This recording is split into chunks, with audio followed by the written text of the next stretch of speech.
ఇద్దరి రైతులకు సంబంధించి ప్రభుత్వ పరంగా తప్పకుండా ఆదుకుంటాం. ఎమ్మెల్యే విజయరమణరావు. ధాన్యం కాలిపోయిన సంఘటన బాధాకరం. పెద్దపల్లి మున్సిపల్ పరిధిలోని చందపల్లి గాంధీనగర్లో గురువారం ప్రమాదవశాత్తు వరి ధాన్యం కుప్పలు మరియు కొంత పంట పొలం దగ్ధమైన ఘటన బాధాకరమని ప్రభుత్వ విప్, పెద్దపల్లి ఎమ్మెల్యే చింతకుంట విజయరమణరావు అన్నారు.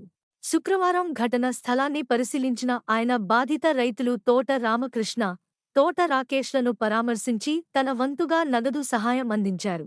ఎమ్మెల్యే మాట్లాడుతూ కాలిపోయిన ధాన్యం కారణంగా రైతులు అధైర్యపడవద్దని, ప్రభుత్వం ద్వారా నష్టపరిహారం అందేలా కృషి చేస్తానని హామీ ఇచ్చారు.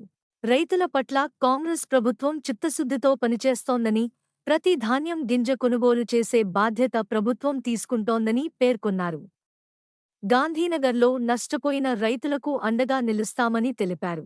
ఈ కార్యక్రమంలో మున్సిపల్ చైర్మన్, స్థానిక కౌన్సిలర్లు, ప్రజాప్రతినిధులు, కాంగ్రెస్ నాయకులు, రైతులు పాల్గొన్నారు.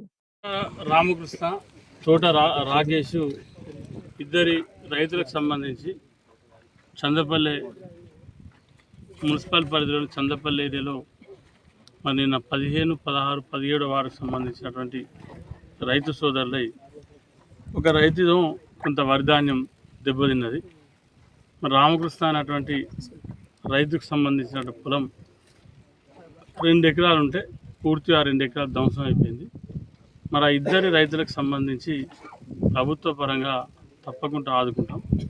మరి ఏదైతే వరిధాన్యం కాల్పోయినటువంటి రైతు సోదరుడు రామకృష్ణ ఉన్నాడో ఎలాంటి అధైర్యపడకుండా మరి ఆ రైతుకు ఎక్కడ ఇబ్బంది రాకుండా మరి ఆ రైతుకు సంబంధించినటువంటి పొలం నష్టపరిహారం సంబంధించి నేను కూడా ప్రభుత్వం దృష్టికి, జిల్లా కలెక్టర్ గారి దృష్టికి తీసుకెళ్ళి సాధ్యమైనంత వరకు ఎంతో కొంత రైతుకు లాభమయ్యే విధంగా మేము చూస్తామని చెప్పి ఈ సందర్భంగా తెలియజేస్తాం.